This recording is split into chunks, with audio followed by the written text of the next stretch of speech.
안녕하세요. 꼼방의 모찌입니다. 이번에는 제가 11월 초순에 11월 3일인가 이베이 경매를 통해서 송신관을 하나 구입을 했거든요. 히타가 살아있고 동작을 하는 두 개의 관의 가격이 얼마다 적혀 있었어요. 요즘 같은 경우에 미국이나 이런 데보다 그 외의 나라들 뭐 뉴질랜드나 호주 또 유럽 같은데 그런 쪽에서 나오는 관들이 상당히 저렴하게 나오는 경우가 많습니다. 미국은 물건 가격이 싸다고 하더라도 운송비하고 핸들링 차지를 엄청나게 달라고 하는 경우가 많아가지고 미국에서는 잘 요즘은 구입을 하진 않아요.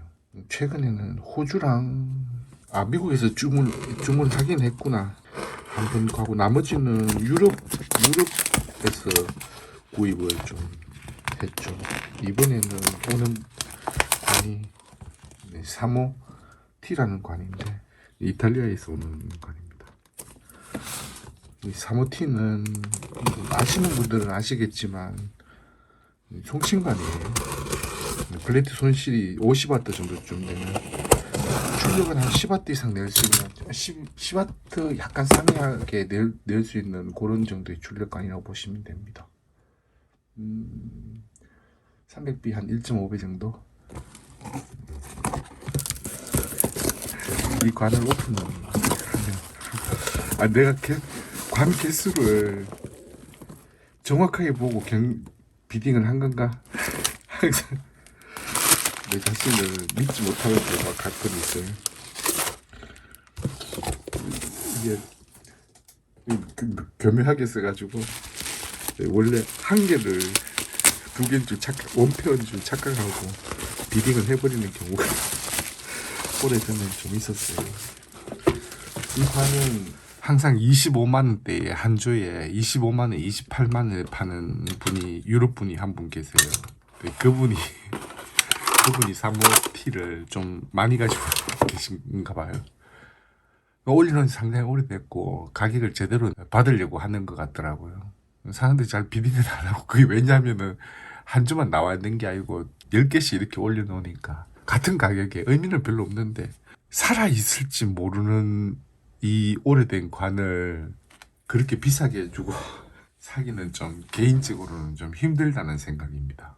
이게 무슨 일이 생길지 모르거든요. 일단 오면 개수가 많나 흔들었을 때 소리가 나는가 딸랑딸랑한 소리 나면 이제 끝장난 거죠. 대부분 뭐가 깨져가지고 그런 소리가 나거든요. 그러니까 이분이 올려놨는 게 특이한 게 또 이건 보통 개측기가 없거든요. 그래서 예전에 테스트기 그분은 유럽에서 나온 기기를 쓰시는 것 같더라고요. 거기에다가 히타를 물리고 히타를 켠 다음에 플레이트에 전류가 흘려서 플레이트가 살짝 불이 들어오는 모습을 보여줬어요. 동작을 한다. 그리고 새거다. 군용이다. 뭐 이런 얘기가 있었습니다. 그래서 제가 보통은 뭐 그렇게까지는 하지 않고 일반 저주파용관은 안 그런데 송신관은 항상 상자에 들어있다. 새거다. 선호하는 건 군용이다. 이런 게 있으면 가죠. 이분은 제가 생각하는 그 조건에 완전히 다 갖추고 파시는 분이었어요. 가격은 바이나우로 나왔는데 놀랍게도 하나로 7만원대였습니다. 이게 운송비가 4만원 정도 좀 돼가지고 108,000원인가 이 한 주에 도착받은 거거든요. 300B 관 생각해보면 굉장히 싼 거죠. 출력도 더 나오는데 이 원래 이 군용 상자들은 이런 식으로 패킹이 되어 있습니다. 이게 던지거나 쿠션을 제대로 못하더라도 완충 역할을 할 수 있도록 종이로 저렇게 접어가지고 있거든요. 이 관들이 뭐 루이스 앤 커퍼만, 뭐 헨즈 앤 커퍼만 뭐 이렇게 있는데 이 관들이 전부 다 나중에 A막 관에 인수합병이 돼요. 최종적으로는 이 A막에서 대부분의 큰 송신관들을 다 만들어내거든요. 뭐 군용이라고 해가지고 달리 품질이 떨어지거나 할 리도 없고 원래 사면 이런 보증서 같은 것도 있고 진짜 그 민수용으로 나온 건데 안에 보증서가 들어있는 것도 있습니다. 오면은 히타가 물려있지 않으면은 이게 문제가 생긴 거거든요.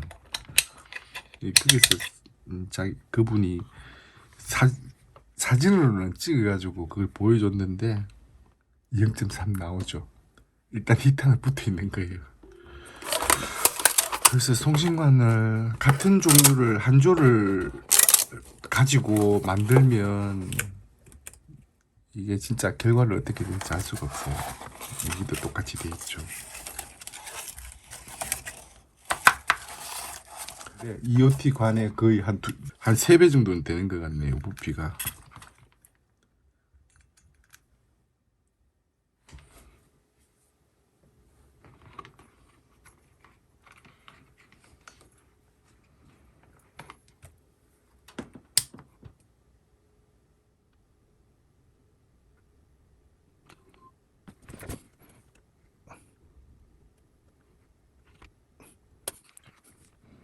일단은 기타가 깨지지도 않았고 잘 살아있어요. 이제 여기까지 되면 반 정도 된 거죠. 히타가 살아있는 게.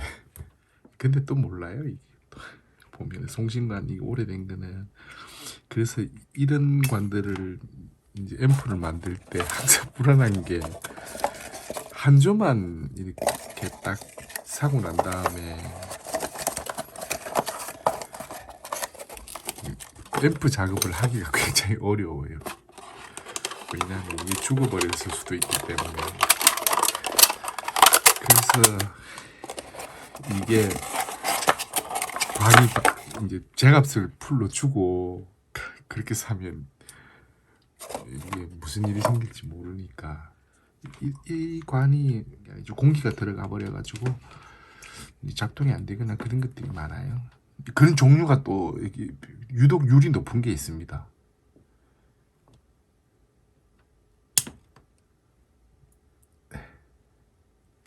살았어요. 그분이 아마 테스트한 게 맞는 것 같아요. 양쪽 다 또 같이 나오고 이런 송신관유를 최근에 좀 많이 만지는데 한 GM70 만들고 그 이후에 이런 관들을 관심 가지고 갖고 있던 관이나 이런 것들을 만들어 보려고 시도를 많이 했었거든요. 이런 관들이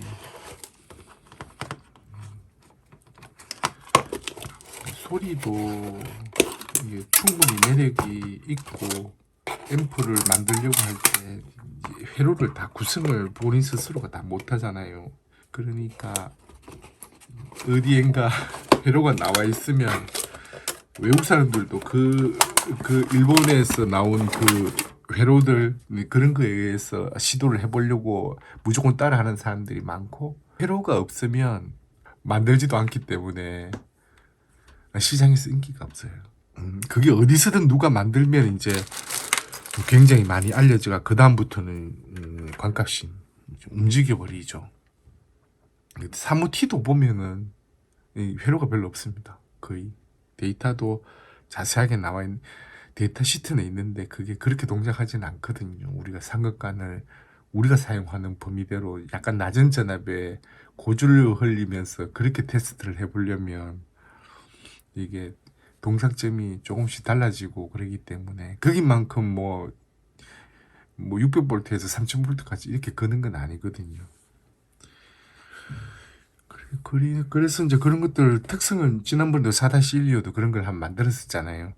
근데 이제 시간이 걸리지만 그렇게 계약 체크를 해보고 어느 정도 바이오스를 걸면 되겠다라고 생각이 들면 이제 거기 맞춰서 드라이브 가는 드라이브 시켜줄 수 있는 상태는 이제 정해야 되죠. 이런 관들은 특징이 자기가 뮤가 되게 높기 때문에 앞에서 큰 드라이브 그 전압이 그렇게 아주 높은 게 필요 없지만 부득이하게 이 관이 뮤가 높은 만큼 RP도 높거든요.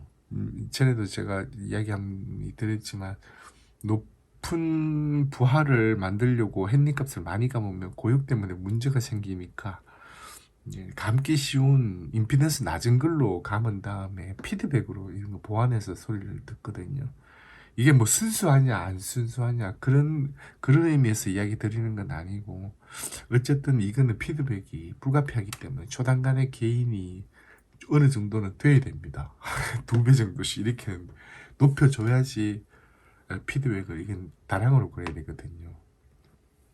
그런 점이 있지만 이 관들이 만들어내는 소리가, 이 송신관들이 소리가 양 독특합니다. 저주파용 관으로 앰프를 오랫동안 하신 분들 중에 보통 제일 끝단에서 만드는 게 845나 이런 관들로 소리를 듣다가 송신관으로 넘어가면 그 다음부터 잘 이렇게 원래대로 저주파 관으로 잘 되돌아오지 못해요. 그런 독특한 매력이 있습니다. 이런 관들이 싸다면 구입을 해서 300B보다 출력이 한 1.5배는 넘게 나올 것 같은데, 그 정도 같으면 상당히 느낌 좋거든요. 그 저주파 양관으로 싱글 만들어가 그렇게 출력을 많이 낼 수 있는 게 그렇게 흔치는 않아요. 그런 관을 싸기 때문에 구해서 더 큰 출력으로 제법 괜찮은 소리를 들을 수 있기 때문에 이런 관을 구입을, 보기에 크기도 그렇게 크지 않은데 그 블레이드 손실도 굉장히 크잖아요. 출력은 최대 출력은 계략 블레이드 손실이 3분의 1 정도 나와요. 50이면 15W 이상 나오는 거죠. 그렇게는 보통 풀로 동작을 못 시키고, 얘가 진짜 동작 시키려면 막 1kV 이상씩 걸고 하는데, 1kV씩 못 걸면 전류라도 많이 흘려야 되지만 제한된 트랜스에서 전류를 많이 흘리는 것도 역시 그냥 할 수 있는 일은 아니거든요. 고전 자체가 훨씬 굵어야 되고 코어도 커지고 어려워요.